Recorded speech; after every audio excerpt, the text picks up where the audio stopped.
Ladies and gentlemen, there's a reason why so many people work hard, do everything right, and still feel like they're losing at life. It's not because they lack effort. It's because they've misunderstood what it really means to win. In this journey, we're going to unlearn the old definitions of success and uncover a deeper, lasting kind of victory, the kind that transforms your reality from the inside out. This is the art of winning, not as the world defines it, but as your soul demands it. Let's discover what's really holding you back and how to rise beyond it. The illusion most people live under is that winning is something out there.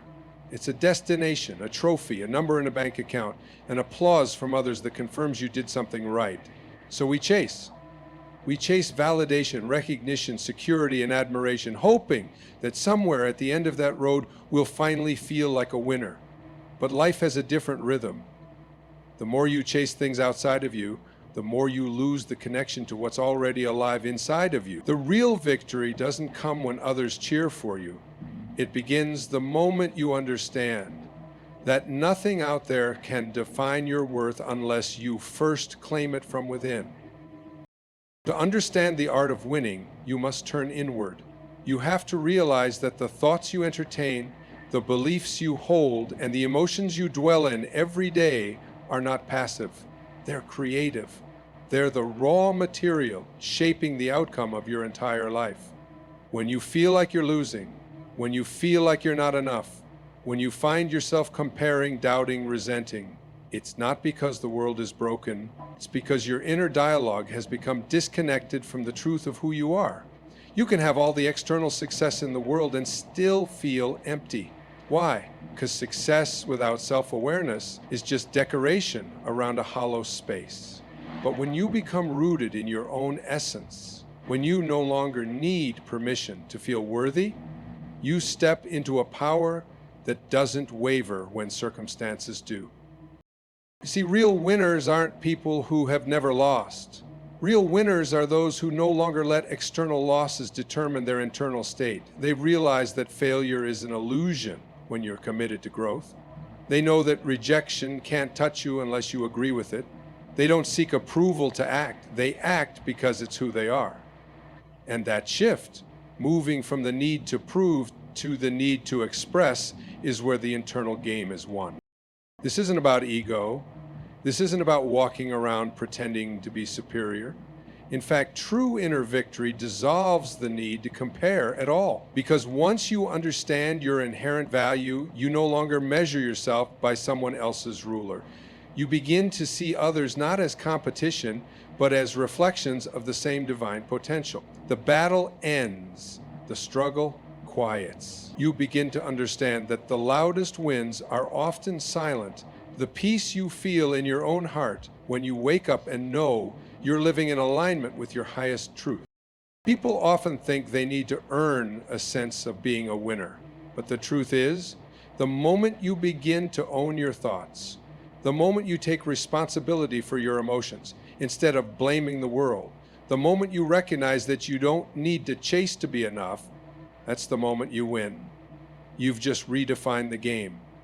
And in doing so, you've stepped into a life where external conditions no longer hold you hostage. You become free, and in that freedom, you begin to create not from fear or scarcity, but from inspiration, creativity, and love. This doesn't mean you stop setting goals or striving for more. It means that your striving becomes joyful instead of desperate. It means your efforts arise from a full cup, not an empty one. You're no longer running away from feelings of inadequacy. You're moving forward because you're already complete, and now you're simply expressing that wholeness through action. Every step becomes an extension of who you are, not a desperate plea for who you want to be seen as. That's the real transformation. That's where the win begins. What's powerful is this: the world starts to mirror that internal shift.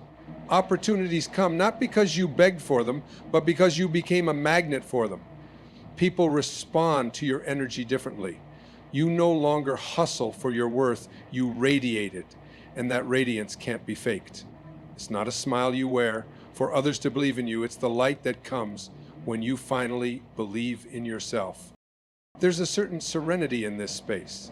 It's not loud, it's not boastful, but it's unshakable, because once you win the inner war, the war between who you really are and who you've been told to be, no outer battle can defeat you. The world might still test you, circumstances may still shift, but you stop reacting to them like a victim. You start responding to them like a creator. That shift is everything. Not just mindset, it's identity. You're no longer someone trying to win, you are someone who is winning simply because you've returned to yourself.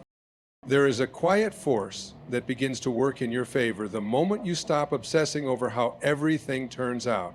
So many people live in a constant state of tension, trying to predict, control, and force outcomes in their lives. They wake up burdened by expectations measured by timelines, chasing an ideal that always seems one step out of reach. And they call this ambition. But what they don't realize is that the moment they tie their sense of fulfillment to a specific outcome, they place their peace in the hands of uncertainty. They become prisoners of a future that hasn't even arrived. And in doing so, they miss the power of presence. The art of winning is never about strangling life into submission. It's about relaxing into your deeper intention and allowing life to unfold through you rather than trying to bend it to your will. Detachment isn't indifference. It's the opposite. It's full engagement in the present moment, paired with complete trust in the process. It's knowing why you do what you do without needing a guarantee for how it's going to turn out. That kind of detachment doesn't make you passive. It makes you powerful, because now your energy isn't scattered across 1,000 imagined futures. It's focused, it's pure, and that clarity has the ability to move mountains. When you attach yourself to outcomes, you limit what life can give you. You begin to act not from inspiration, but from desperation. Every move becomes strategic, every word calculated, every step weighed against the question, will this get me what I want? But the truth is, the things you chase out of fear rarely bring satisfaction. Even when you get them, the joy is temporary, because the real hunger was never about the thing, it was about the feeling you hoped the thing would give you. And when that feeling fades, you're left with the same emptiness you started with. But something extraordinary happens when you shift your attention from outcome to purpose. Suddenly, your actions are no longer transactions with the future. They're expressions of your present truth. You do what you do, not because of what you hope to get, but because it's a reflection of who you are. You speak not to impress, but to connect. You move not to compete, but to create. And in that space, results begin to take care of themselves, not because you're not working, but because you're working from a different level of consciousness. Purpose brings peace. It quiets the noise of needing to prove yourself. It dissolves the fear of failure. When you align with purpose, you realize that nothing is wasted. Even setbacks become sacred because they shape you in ways success never could. You stop labeling moments as good or bad and begin to see all of it as part of a divine unfolding that is moving you, refining you, and preparing you for something greater than you imagine. It's not that the outcome doesn't matter, it's that the outcome doesn't own you. You still set goals, you still have dreams, but they no longer possess your sense of self. You don't fall apart when things don't go your way. You don't spiral into self-doubt when the door closes, because you've trained your inner eye to see what's beyond the door. You've learned to trust that when something doesn't work out, it's not the end, it's redirection. And that trust becomes your compass. Every great creator, every soul that ever made an impact, reached a moment where they had to let go of results. They had to act without applause. They had to stay committed to their calling, even when nothing seemed to be working. And it was in that surrender, in that unwavering dedication to purpose over outcome, that their breakthrough happened. Because purpose has a frequency. And when you operate at that frequency long enough, the world eventually aligns. Not always how or when you expect, but always in the way your growth needs. This is the paradox of winning. The less you need the outcome, the more powerful you become in shaping it. The moment you stop clinging, you create space for something deeper to move through you. Inspiration begins to replace fear. Joy returns to the process. You no longer wait to feel like a winner after the result. You walk like one now because your sense of fulfillment is rooted in the integrity of your action, not in the reward it may or may not bring. Life responds not just to your effort, but to the energy behind it. When you work from fear, you attract resistance. When you move from alignment, you attract flow. And flow is where the magic lives. Not because everything is easy, but because everything feels right. When you detach from the outcome, you don't lose your power. You remember where it really comes from. It comes from being true to yourself in the moment you're in, trusting that whatever comes next is exactly what needs to come next for your evolution, your expansion, your deeper becoming. There's a conditioning that runs deep in so many of us. The belief that life only yields its rewards when you push hard enough, fight long enough, hustle endlessly without pause. We're taught that forcing outcomes, grinding nonstop, and overriding our own inner signals is the only way to succeed. And for a while, it might seem like that's true. You push and things move. You grind and results appear. But beneath that surface, something slowly erodes. Your joy fades. Your energy drains. You begin to lose touch with the very reason you started. Because when you live by force, you create tension. And that tension eventually pulls you further away from your true path. There's another way, one that doesn't get taught in schools or praised in highlight reels. It's quieter, more subtle, but infinitely more powerful. It's called flow. It's the state you enter when your actions are no longer driven by fear or need, but by alignment. It's not laziness, it's not passivity. Flow doesn't mean you stop moving. It means you stop pushing against yourself. You start listening to the rhythm of your own soul, the guidance that comes not from the noise of the world, but from the stillness inside. You begin to act in harmony with who you really are, instead of in resistance to what you think you're supposed to be. The moment you stop fighting for your place and start flowing with your nature, everything changes. Force operates on the assumption that life is a battle to be won. Flow understands that life is a current to be trusted. Force says you have to compete. Flow knows there's room for everyone when you operate from your own lane. When you're in flow, your efforts are no longer filled with tension. They're infused with ease, not because the work is easy, but because your energy is clean. You're not carrying the weight of pretense or trying to meet someone else's expectations. You're simply moving from a place of truth. This shift requires something radical: trust. Trust in timing, trust in the unseen, trust in the value of your authentic path. Force needs immediate feedback. It needs proof. It needs to see results right now to feel secure. Flow doesn't. Flow moves from knowing, and that knowing isn't always logical. It doesn't always make sense to others, but deep down you recognize it. It feels like peace, even when things are uncertain. It feels like clarity, even when the details are still forming. And that feeling is what guides you to the right opportunities, people, and moments, not because you chased them, but because you became aligned with them. In force, you struggle. You try to outthink life, manipulate timelines, and outwork your self-doubt. You hold your breath, hoping things will fall into place. But in flow you breathe, you begin to understand that your worth isn't on trial, that you don't need to prove your value with exhaustion.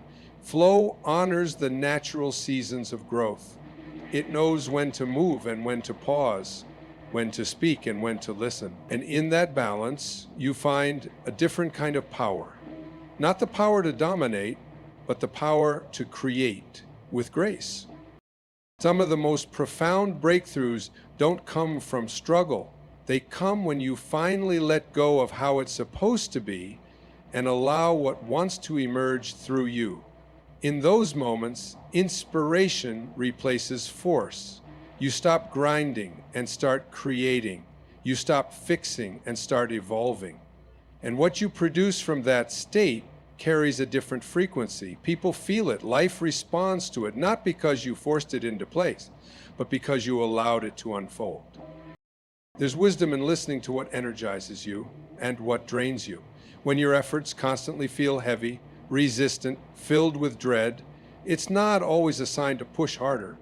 Sometimes it's a sign that you're out of alignment, that your soul is asking for something different, that your next level won't come from more pressure, but from more surrender, that maybe the thing you're trying to force isn't what you truly want. It's just what you've been taught to want. And in realizing that, you free yourself from the grind that leads nowhere and step into a flow that carries you to where you were meant to be.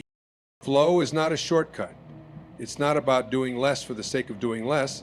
It's about doing what matters with full presence and clear intention. When you operate from this space, you no longer chase the clock or compete with others. You tap into a rhythm that's timeless, a rhythm that honors your nature, magnifies your gifts, and brings a sense of fulfillment no amount of external success can replicate. Because now, you're no longer moving just to get somewhere. You're moving because it feels right, because you've remembered that the path itself can be the reward. And when you live like that, you don't just win, you become someone who doesn't need to. In a world obsessed with measuring, tracking, comparing, and posting, it's easy to forget why you started. You see others winning, or so it seems, and you begin to question your own pace. You start to evaluate your worth based on metrics that were never meant to define you. The scoreboard becomes your mirror. The number of followers, the size of your paycheck, the titles next to your name, all of it starts to overshadow the one thing that truly matters, the journey, the quiet, unglamorous, deeply personal road that no one sees. That road, not the scoreboard, is where transformation happens. That's where the real art of winning takes root. Not in what the world acknowledges, but in what you live through and learn from along the way. When you fixate on the scoreboard, you start to live from the outside in. Every decision becomes strategic. Every move is made to impress. You lose touch with your own rhythm and begin dancing to the beat of someone else's drum. But when you shift your gaze inward and begin to honor the journey, something changes. You start to realize that progress isn't always linear, that the path to anything worthwhile is rarely a straight line. You begin to appreciate the detours, the delays, the lessons that only struggle can teach. You stop asking, "How fast am I going?" and begin asking, "How deeply am I growing?" Because the truth is, the scoreboard will never tell the whole story. It will never show the nights you didn't quit when everything in you wanted to. It will never reflect the inner battles you overcame just to keep going. It will never capture the courage it took to believe in yourself when no one else did. There's an elegance in learning to fall in love with the process. It's not about denying your goals. It's about detaching your identity from the finish line. Because if you can only feel proud of yourself when you win by the world's standards, you'll never feel proud for long. The target always moves. The applause always fades. But when you begin to find joy in the very act of becoming, you create a well of motivation that doesn't depend on results. You begin to see each day as an opportunity to grow stronger, clearer, more aligned, not because someone is watching, but because you've chosen to be present for your own evolution. The journey teaches you things the scoreboard never can. It teaches you resilience, not just in the face of failure, but in the face of silence. Those stretches of time when it feels like nothing is happening and yet you keep showing up. It teaches you humility, not by breaking you, but by inviting you to let go of the need to be seen as great. It teaches you how to listen to your body, to your intuition, to that subtle voice that doesn't scream for attention, but knows exactly what you need. And it teaches you how to lead yourself, especially when the path isn't clear and the next step isn't obvious. Some of the most meaningful victories in life are invisible. They don't come with a spotlight. They don't get shared on social media. They happen in quiet moments. When you forgive yourself, when you show up even though you're afraid, when you choose love over ego, when you finally stop running from your own reflection. These are not the wins that make headlines, but they are the ones that build character. And it's character, not applause, that sustains you when life tests your resolve. We live in a culture that rushes to outcomes. We celebrate the end, not the middle, but the middle is where life actually happens. That's where the shaping takes place. That's where you learn to trust the timing of your life and let go of the lie that you're behind. You're not behind, you're becoming. And becoming doesn't follow a schedule. It doesn't need permission. It only asks for your presence, for you to be here, fully engaged with where you are, even if it's not where you thought you'd be. When you embrace the journey, you stop comparing paths. You understand that no two lives are meant to look the same. You stop envying someone else's chapter 20 when you're still writing chapter 4. You start to honor your own path with all its unique twists and turns. And in doing so, you liberate yourself from the pressure to arrive, because you realize that you've already arrived. You're in it. The becoming, the unfolding, the raw, beautiful now, that is the experience you once prayed for. It just doesn't look the way you thought it would. It looks real. It looks alive. It looks like you, in motion, learning to walk in alignment with your truth. Winning isn't about reaching a final point where everything is perfect. It's about learning to live with depth, to move with meaning, to keep going, not because you're chasing a number, but because you're honoring your growth. The scoreboard can't reflect the quiet discipline of consistency. It can't measure the strength it takes to remain soft in a hard world. It can't quantify the courage it takes to start again after failure. Those are internal wins, and the more you begin to value those, the less you'll need external validation to feel successful. You'll carry your worth with you, not as a result of what you've achieved, but as a reflection of who you've become through the journey itself. The art of winning has nothing to do with domination, competition, or chasing a version of success handed to you by the world. It is about remembering who you are before the noise told you otherwise. It's not about proving your worth through outcomes, but owning it through presence. Winning begins within, in the quiet place where you choose to show up for yourself, even when no one is watching. It deepens when you detach from the obsession with results and align your actions with purpose, trusting that the right things will come when you move from truth, not pressure. You shift from force to flow, not by giving up, but by surrendering the false belief that more effort equals more worth. You start to walk with ease, even through resistance, because you've stopped fighting your own nature. And most of all, you embrace the journey for what it is. Not a race, not a scoreboard, but a sacred unfolding. Every moment, every challenge, every quiet victory becomes part of a deeper becoming. You don't wait to win. You live as one who already has, simply by being true to your path